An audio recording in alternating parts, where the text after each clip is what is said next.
यहाँ उन ऋषि महर्षियों ने इस काल के द्वारा भ्रमित किए हुए ज्ञान के आधार से, लोक वेद से और तथा इन चारों वेदों के आधार से, जिसमें इनकम्प्लीट स्पिरिचुअल नॉलेज है, जिनके अंदर अधूरा आध्यात्मिक ज्ञान है, उस ज्ञान को ही हम संपूर्ण मानकर उसी के आधार से हम साधनाएं करते रहे। ऋषियों ने ओम नाम को सुप्रीम नाम मान लिया, मंत्र अंतिम, और ब्रह्म का जाप बताते रहे।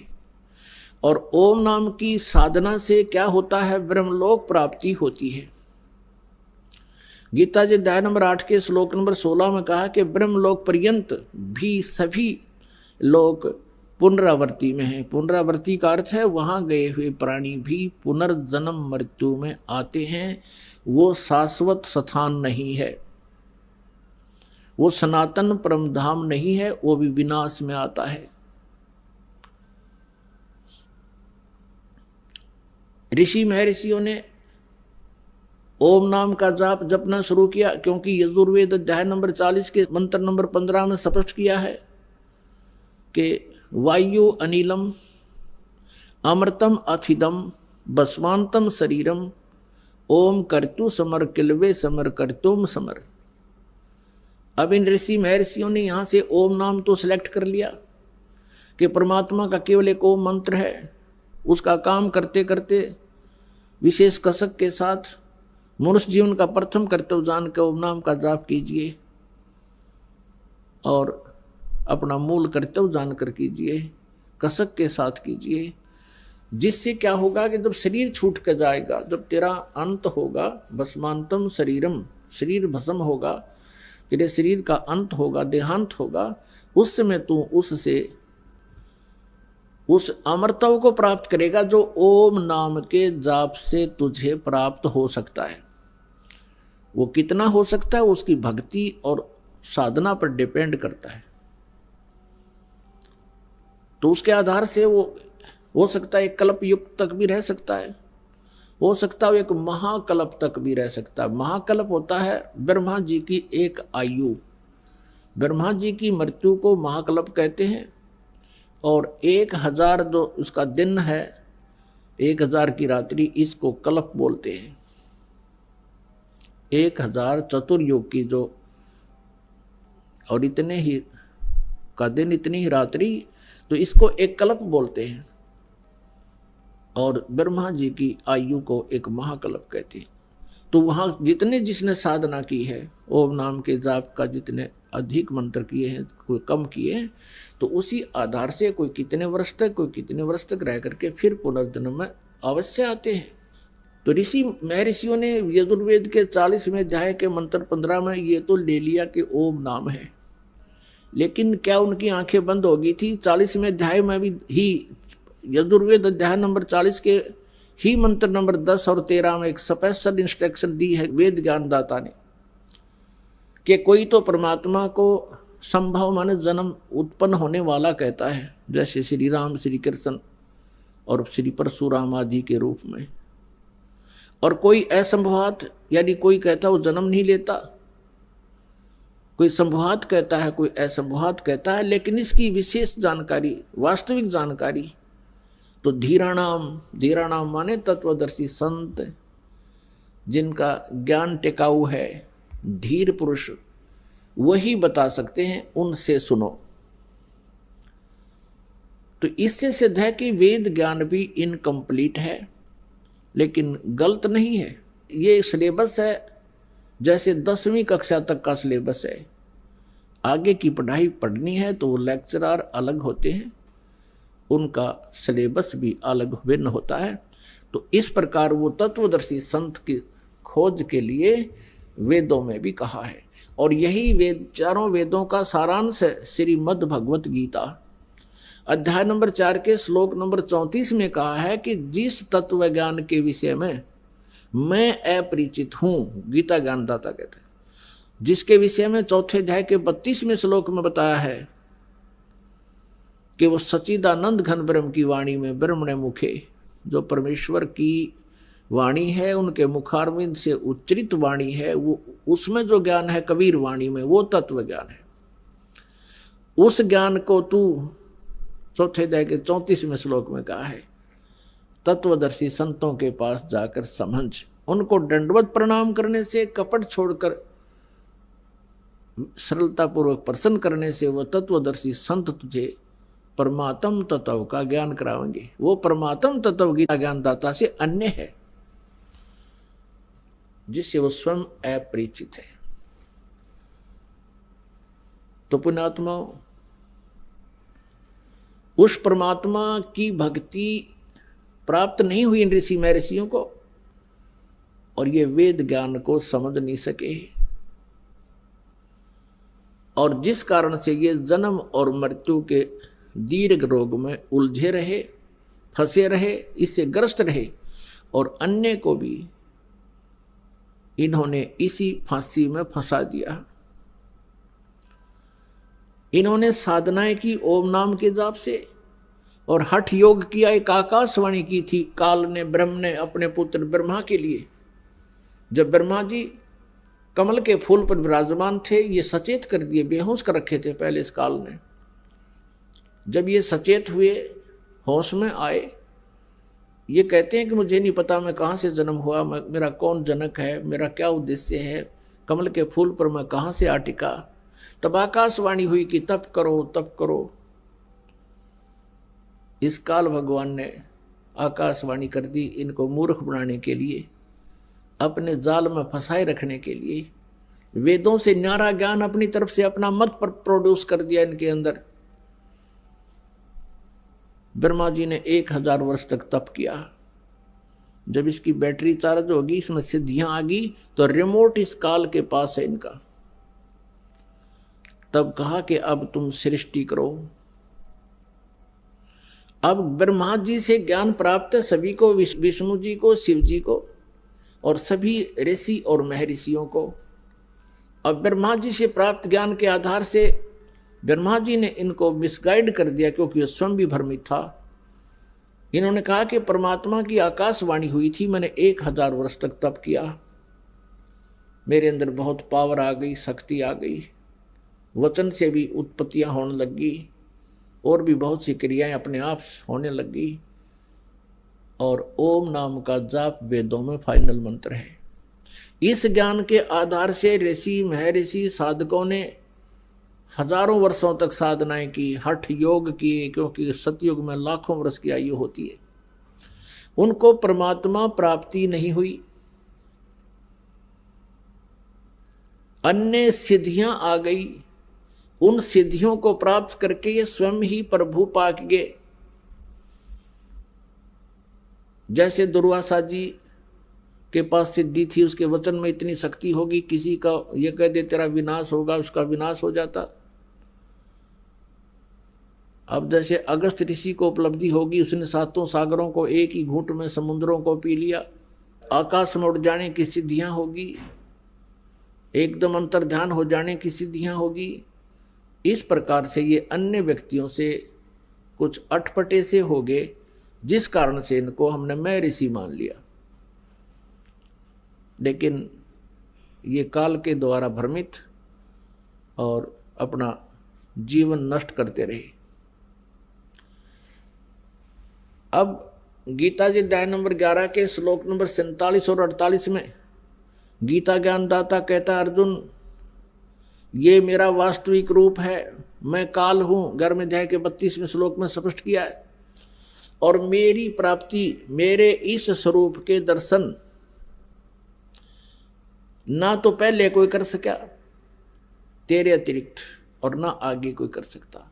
अब मैंने अपनी कृपा से तुझे ये सब कुछ अपना शरीर, अपना रूप दिखाया है। और मेरी प्राप्ति यानी मेरे इस रूप के दर्शन, ब्रह्म की प्राप्ति ना वेदों में वर्णित विधि से, ना किसी जप से, ना तप से, ना किसी क्रियाओं से कभी नहीं हो सकती।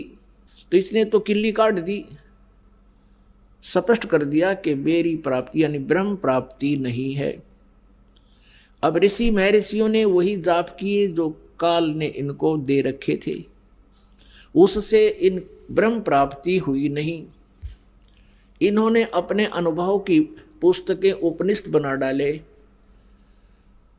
परमात्मा निराकार है, और किसी ने परमात्मा को साकार भी बताने की चेष्टा की तो क्या बताया कि जो भी आपको दृष्टि गोचर है, ये पृथ्वी, पहाड़, सूर्य, चांद, सितारे, ग्रह, ये परमात्मा का साकार रूप बता दिया।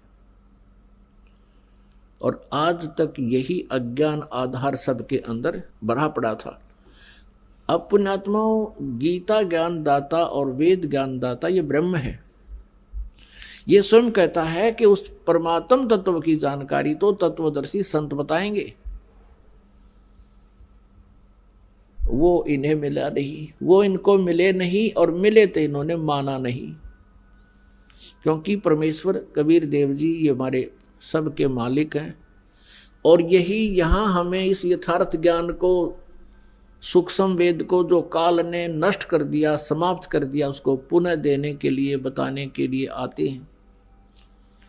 तुम कौन हो, कहाँ से आए हो, तुम यहाँ किस लिए जीवित हो, एक पल में ना जाने किसकी मृत्यु हो जावे और तुम्हें मूर्ख बना रखा है। ये तुम्हारी कार है, ये तुम्हारी कोठी है, ये तुम्हारी संपत्ति है, और ऐसा नहीं करोगे तो डरा के रखता है ये मन सबको, इस आत्मा को भयभीत रखता है, तेरा विनाश हो जाएगा, तू ऐसा नहीं करेगा तो ऐसा हो जाएगा, सत्संग में जाएगा तो पीछे से हानि हो जाएगी। और वो हानि तो एक दिन होनी है, जब भगवान से दूर रहे तो मृत्यु हो जाएगी। फिर वो जिस लाभ के लिए सारा जीवन खो दिया वो परमानेंट खत्म हुआ। तो इन बातों को हमने गहराई से सोचना पड़ेगा। सत्संग में आने से आपको ज्ञान होता है, सत्संग में आने से आपको ज्ञान होता है, और वो परमात्मा द्वारा दिया हुआ, परमेश्वर द्वारा दिया हुआ ज्ञान उन्हीं की अमृतवाणी में आपको सुनाया जाता है, जो सच्चिदानंद घन ब्रह्म की वाणी है, जो पांचवा वेद है। उसके आधार से परमात्मा हमें बताते हैं कि तुम जो साधनाएं करते हो, जिस लोक में रह रहे हो, ये काल का लोक है, और यहां कोई भी प्राणी सुखी नहीं है। परमात्मा स्वयं आए, कबीर देव जी चारों युगों में आते हैं। सतयुग में सत्सुकृत नाम से प्रसिद्ध होते हैं, और पूरे युग में सत्सुकृत नाम के महापुरुष के नाम से जाने जाते हैं, ऋषि के नाम से। त्रेता युग में मुनिंदर नाम से उनकी प्रसिद्धि होती है, और द्वापर युग में करुणा में नाम से, और कलियुग के अंदर उन कबीर नाम से, उनके वास्तविक नाम से ही वो प्रकट होते हैं। यही नाम रखवाते हैं, जो उनका वास्तविक नाम है कबीर देव, कबीर साहब। अपनात्मा परमात्मा वैसे भी अन्य कई रूपों में प्रकट होते रहते हैं, लेकिन कबीर देव जो उनका नाम है, ये इस युग में प्रसिद्ध रहेगा। इसके इक्विवेलेंट और कोई प्रसिद्धि परमात्मा की नहीं होगी। परमात्मा के ज्ञान के प्रचार बहुत कुछ होंगे, उससे हमें लाभ भी बहुत मिलेगा, लेकिन परमात्मा का नाम कबीर देव ही चलेगा कलयुग में। तो चारों युगों में आकर के परमेश्वर ने ज्ञान तो हमें दिया, लेकिन इस काल ने हमें स्वीकार नहीं करने दिया। अब वो परमेश्वर अपने सतलोक शाश्वत स्थान से चलकर आते हैं, सनातन परम धाम से चलकर आते हैं। उस सनातन परम धाम में, सतलोक में कोई कष्ट प्राणी को नहीं होता। वहाँ जरा और मरण नहीं है, जरा मीन बुढ़ापा, मरण मीन मृत्यु। वहाँ जरा मरण नहीं है, वहाँ कष्ट कोई नहीं किसी के शरीर में, किसी प्रकार की कोई टेंशन नहीं है। उस लोक में हमें जाने से लाभ होगा, सर्व सुख होंगे।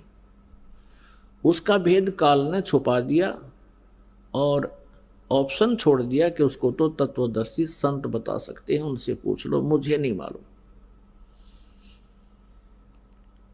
अब परमात्मा सतलोक से चलकर गति करके आते हैं और अपनी प्यारी आत्माओं को अपने विषय में पुनः जानकारी देते हैं। हमने प्रभु की परिभाषा पढ़ रखी है कि वो निराकार है। परमात्मा आते थे, स्वयं कहते थे मैं परमेश्वर हूँ, सारी सृष्टि का रचनहार हूँ, मेरा नाम कबीर है। कबीर देव जो वेदों में तुम कबीर देव पढ़ते हो वो मैं ही हूँ, और कुरान शरीफ में जो तुम अल्लाहु अकबर कबीरा खबीरा पढ़ते हो वो भी मैं ही हूँ, मेरी ही महिमा का गुणगान है। लेकिन सभी धर्मों के धार्मिक व्यक्ति भ्रमित हैं, सभी परमात्मा को निराकार मान रहे हैं, और प्रत्येक ने शास्त्रविद साधना करके कंप्लीट साधना ना मिलने से, पूर्ण साधना ना मिलने से, भक्ति ना मिलने से बहुत कुछ ट्राई की, प्रयत्न किए, परमात्मा ना मिलने से ये बात अपना अनुभव पूरे समाज में प्रोड्यूस कर दिया, पूरे समाज में भर दिया कि परमात्मा निराकार है। तो परमेश्वर सतलोक से चलकर आते हैं, सनातन परमधाम से चलकर आते हैं, जहाँ जाने के बाद प्राणी को फिर कष्ट नहीं होता। इसी का समर्थन गीता ज्ञानदाता 18वें अध्याय के 62वें श्लोक में कहता, अर्जुन तो सर्वभाव से उस परमेश्वर की शरण में जा, उसकी कृपा से तू परम शांति को और सनातन परम धाम को प्राप्त होगा। परम शांति को और सनातन परम धाम को प्राप्त होगा। अपने विषय में कहता अर्जुन 7वें अध्याय के 5 और 7वें अध्याय के गीता जी के 7वें अध्याय के 5 और 7 श्लोक में अपने विषय में कहता अर्जुन मेरी भक्ति कर तो मुझे ही प्राप्त होगा, लेकिन युद्ध तो करना ही पड़ेगा। युद्ध भी कर, मेरा स्मरण भी कर। गीता जी अध्याय नंबर 8 के श्लोक नंबर 1 में अर्जुन ने पूछा कि हे भगवान, आपने गीता अध्याय नंबर 7 के श्लोक 29 में कहा है कि उस तत्परम से परिचित और पूरे अध्यात्म ज्ञान से परिचित, सभी कर्मों से परिचित प्राणी केवल जरा और मरण से छूटने का ही प्रयत्न करता है, इस संसार की किसी भी वस्तु की इच्छा नहीं रखता। अब अर्जुन पूछता है 8वें अध्याय के प्रथम श्लोक में, किम तत्ब्रह्म, वो तत्ब्रह्म क्या है। 8वें अध्याय के 3 श्लोक में गीता ज्ञानदाता कहता है वो परम अक्षर ब्रह्म है। गीता जी अध्याय नंबर 15 के श्लोक नंबर 1 से 4 और 16-17 में ये बहुत विस्तार से जानकारी दी गई है। तत्वदर्शी संत की पहचान भी बताई गई है कि उल्टे लटके हुए संसार रूपी वृक्ष के सभी विभाग जो बता देगा। जैसे अक्षर पुरुष एक पेड़ है, निरंजन वा की डार, निरंजन कहते हैं सर्व पुरुष को। दूसरे शब्दों में हम कहें कि अक्षर पुरुष एक पेड़ है, सर्व पुरुष वा की डार और तीनों देवा शाखा हैं ये पात रूप संसार। पेड़ हम कहते हैं जो जमीन से बाहर दिखाई देता है, पृथ्वी से बाहर दिखाई देता है, उसको पेड़ बोलते हैं, वृक्ष बोलते हैं। और जमीन में जो गुप्त है, प्रोक्ष है, वो जड़ है, वो मूल है, वो परम अक्षर ब्रह्म है जो प्रोक्ष है। यजुर्वेद अध्याय नंबर 40 के श्लोक नंबर 17 में ये गीता ज्ञानदाता अपनी भी जानकारी देता है कि मैं तो ऊपर खम ब्रह्म, अहम खम ब्रह्म ओम, मेरा ओम नाम है। और खम माने ऊपर स्वर्ग में, यानी अंतरिक्ष में, स्वर्ग में, महास्वर्ग में, यानी ब्रह्मलोक में मैं रहता हूं। और वो परमात्मा, पूर्ण परमात्मा तो गुप्त है, प्रोक्ष है। तो यहाँ गीता जी अध्याय नंबर 15 के श्लोक नंबर 1 में लिखा कि ऊपर को जड़ वाला, नीचे को तीनों गुण रूपी शाखा वाला, ये उल्टा लटका हुआ संसार रूपी वृक्ष है। और जो संत इसके सभी विभाग बता देगा, पत्तों सहित, जड़ से लेकर पत्तों तक, भी तना कौन भगवान है फॉर एग्जाम्पल है, और जड़ कौन भगवान है इस संसार रूपी वृक्ष की। जड़ मीन जिससे सभी क्रियाएं हों, जिससे सबकी उत्पत्ति हुई हो, जो सबका जनक है और सबका धारण पोषण करने वाला, सबका पिता है, वो जड़ रूपी परमात्मा है, वो परम अक्षर ब्रह्म है। और तना जो है ये अक्षर ब्रह्म है, और उससे निकली हुई मोटी डार समझो ये सर्व ब्रह्म है। और उस सर्व ब्रह्म का यानी उस डार का 3 शाखाएं हैं, ये रजगुण ब्रह्मा, सतगुण विष्णु, तमगुण शिव जी रूपी शाखाएं हैं, और हम पात रूप संसार। तो परमात्मा ने आकर बताई थी सच्चिदानंद घन ब्रह्म की वाणी में, उस तत्व ज्ञान में बताया कि अक्षर पुरुष एक पेड़ है, निरंजन वा की डार, और तीनों देवा शाखा है, ये पात रूप संसार। गीता ज्ञान दाता कहता है कि जब तुझे तत्वदर्शी संत प्राप्त हो जा, उसके पश्चात 15वें अध्याय के 4थे श्लोक में कहा कि उसके पश्चात परमेश्वर के उस परम पद की खोज करनी चाहिए, जहां जाने के बाद साधक फिर कभी लौटकर संसार में नहीं आते, अर्थात वो पूर्ण मोक्ष प्राप्त कर जाते हैं, उनके सब संकट मिट जाते हैं। और फिर कहता है कि जिस परमेश्वर ने अपने से अन्य परमेश्वर के बारे में कह रहा है कि जिस परमेश्वर से संसार रूपी वृक्ष की प्रवृत्ति विस्तार को प्राप्त हुई है, अर्थात जिसने सभी ब्रह्मांडों की रचना, सभी आत्माओं की रचना की है, और उसी की भक्ति कर, नथिंग एल्स। गीता ज्ञानदाता कहता है कि उसी की भक्ति कर, मैं भी उसी की शरण में हूं और सबकी पूजाएं त्याग दे तू।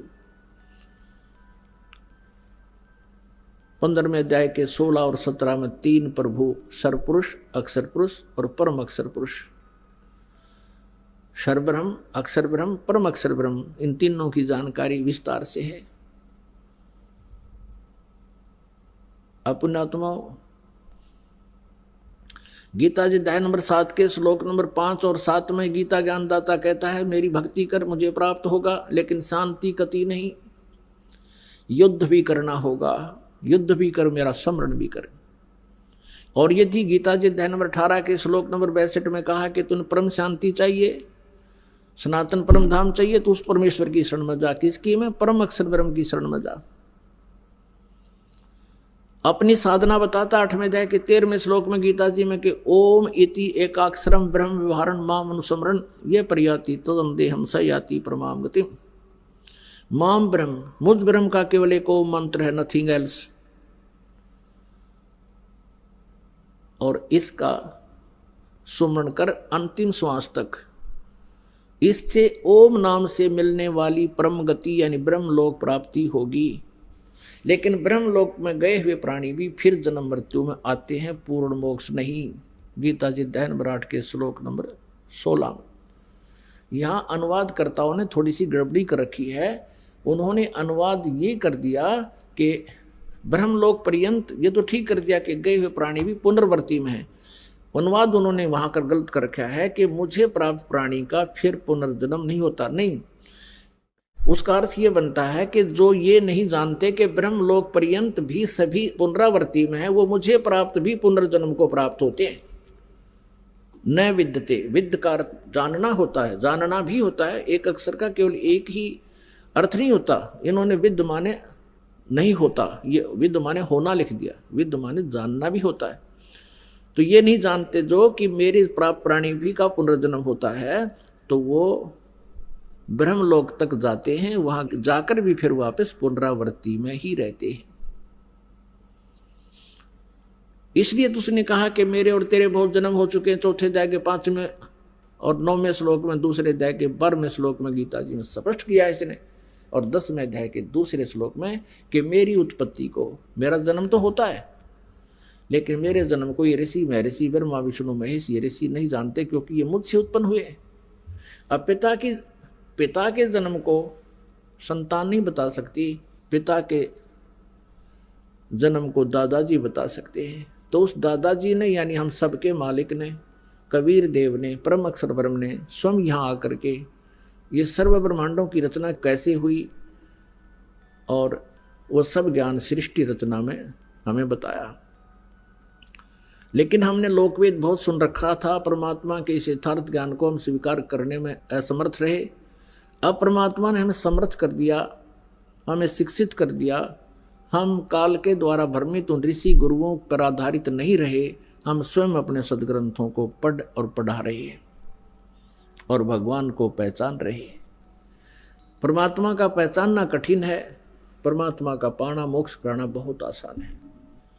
अब यहाँ गीता अध्याय नंबर 17 के श्लोक नंबर 23 में कहा कि ओम तत्सत इति निर्देश है ब्रह्मणे त्रिविध समर्थ। ब्रह्मणे माने सच्चिदानंद घन ब्रह्म का, के स्मरण का, उसके पाने का 3 मंत्र का जाप है। ओम तत्सत। ओम तो सरपुरुष का, ब्रह्म का, और तत् और सत ये सांकेती है, ये अक्षर पुरुष का, और सत भी सांकेती का, ये परम अक्षर पुरुष का, परम अक्षर ब्रह्म का। इन तीनों मंत्रों के जाप से परमात्मा प्राप्ति होगी, परम अक्षर ब्रह्म की प्राप्ति होगी। केवल ओम नाम का जाप करने से ब्रह्मलोक प्राप्ति होगा। जैसे कोई जड़ी है, कोई भी एक जड़ी है, जैसे हरड़ है या सौंठ है या कोई अन्य जड़ी है, उसको अकेली को खाने से उसका कुछ अन्य लाभ होता है, और उसको 2-3 जड़ियों में मिला दिया जाए, उसका कुछ और ही प्रारूप बदल जाता है, गुण में वृद्धि हो जाती है, अलग से क्रिया करता है। तो ऐसे ये अकेला ओम का नाम जब जाप किया जाता है तो वो ब्रह्म लोक तक प्राप्ति होती है, ब्रह्म तक की परम गति को प्राप्त होता है। और जिसको गीता जी अध्याय नंबर 7 के श्लोक नंबर 18 में गीता ज्ञानदाता कहता है कि ये ऋषि जन, ऋषि महर्षि जो ज्ञानी आत्मा है वो हैं तो उदार, जो चौथे नंबर के हैं, एक आरत, एक अर्थार्थी, तीसरा जिज्ञासु और चौथा ज्ञानी। ये ज्ञानी हैं तो उदार आत्मा, लेकिन ये मेरे वाली अनुतमाम मैंने कति श्रेष्ठ गति में ही ये आस्थित रहे, आश्रित रहे। लेकिन ये आत्मा बहुत अच्छी है, भगवान के लिए समर्पित है, लेकिन मेरे वाली गति में ही ये आश्रित रहे। मेरे वाली घटिया, इन्होंने अनुतमाम का अर्थ अति श्रेष्ठ लिख दिया है। तेरा गजब भैया। अरे बैड का अर्थ अंग्रेजी में कोई गुड लिखा है, उसके साथ मूर्ख नहीं। लेकिन ये समझ नहीं सके कि भगवान अपनी साधना को अनुत्तम नहीं कह सकता, लेकिन भगवान ये झूठ भी नहीं बोल सकता। उस परमेश्वर से डरता हुआ इन्हें सच्चाई भी बतानी पड़ी। तो प्रसंग चल रहा है कि ओम तत्सत इति निर्देश है ब्रह्मण त्रिविध समर्थ है। उस सच्चिदानंद घन ब्रह्म का, परम अक्षर ब्रह्म के पाने का ये 3 मंत्र का जाप है। ये 3 मंत्र की मजदूरी है, साधना है। इस क्रियाओं के करने से परमात्मा मिलेगा। यानी जैसे औषधियां बनाई गई है कई जड़ी मिला करके, उसको खाने से रोग नाश होगा, ये समझना।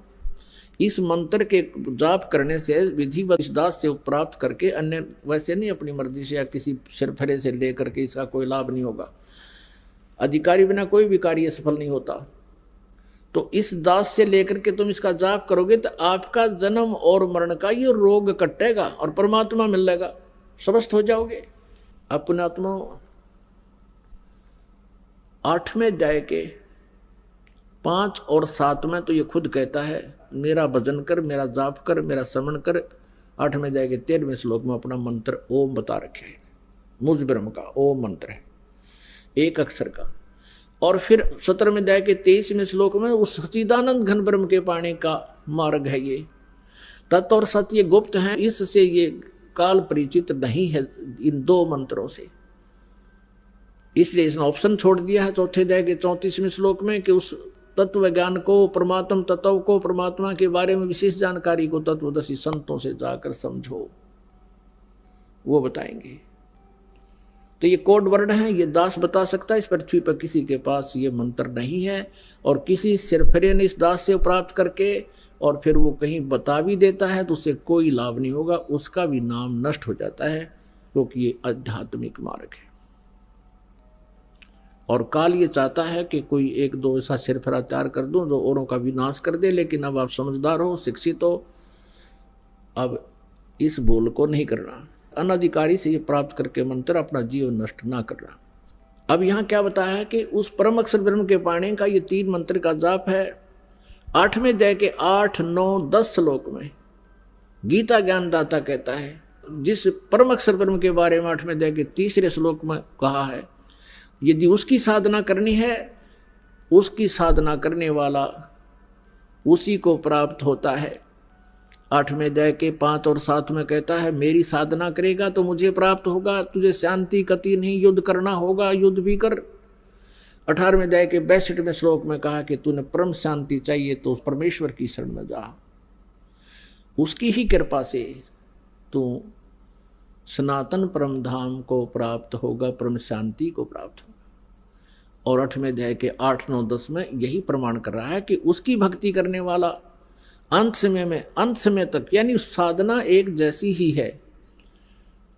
कोई यूं सोचे कि अभी मैं समाधिस्थ हो जाऊं, परमात्मा के ऊपर देखकर वापस आ जाऊं,